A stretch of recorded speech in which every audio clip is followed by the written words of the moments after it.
Arestado ang dalawang high-profile na most wanted person sa magkahiwalay na operasyon ng pulisya kahapon lang ng Lunes pasado 5:00 ng hapon.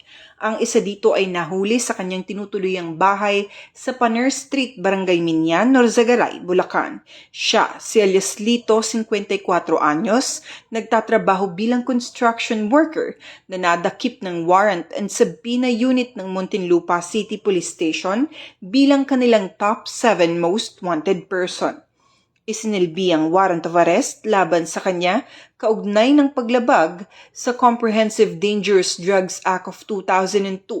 Ayon sa pulisya, walang inirekomendang piyansa ang korte para sa kanyang pansamantalang kalayaan.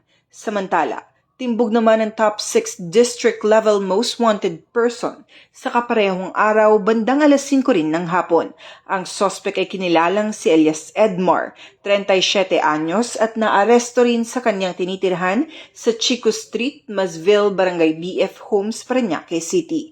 Nahaharap siya sa kasong frustrated murder kung saan may itinakdang piyansang 200,000 piso.